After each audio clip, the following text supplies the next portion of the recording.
Welcome to episode 5 of Get Me Into Uni. Today we're outside the city again, where I'm joined by a student. Would you like to introduce yourself? Yeah, sure. So my name is Mikael. I'm a first year computer science student at University of Bath.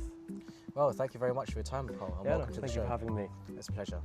Mikael, first time at Bath, how's it going so far? So what kind of stuff are they teaching you in comp-sci, and how's the social life going for you? So at the moment we're doing 4 modules, and to be fair, the workload is a lot higher than I thought it was going to be. Like, so many people said in like year 13, first year uni is going to be so much easier. I think they're all lying, because it's actually been really tough so far. But I think it's pretty enjoyable though. Like, I've actually enjoyed my course quite a lot. A lot of people are quite passionate for the subject too, which makes it a lot easier to enjoy it as well. I mean, for the social side, I would say that it's pretty good. There's quite a lot of societies, and if you go to like the city, there's quite a lot of things you can do with friends. I mean, for Bath in particular, a lot of people do tend to say there's a lot more to do in Bristol because it's like a 12-minute train away, but you know, I would say in Bath there's quite a bit to do. It's quite a nice uni. That's great to hear. And Bath is a city, well, far from home, from where you went to school. So have you been coping with that? Have you settled in well? Yeah, you know what, I would say I have been, and I think it's mainly because like Bath as a city is just generally really safe. It's a really nice place to live in.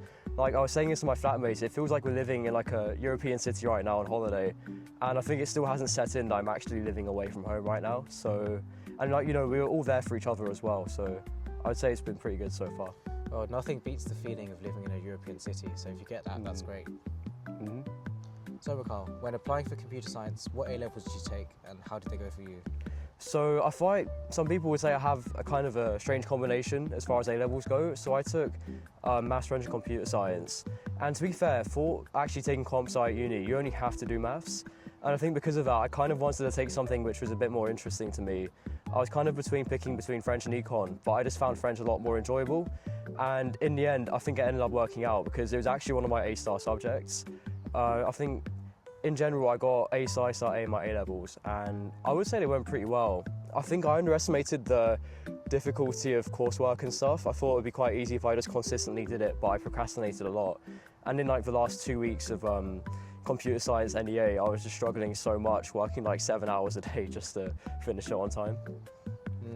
Well, coursework is something I always hated as well. That's why I didn't take GCSE DT.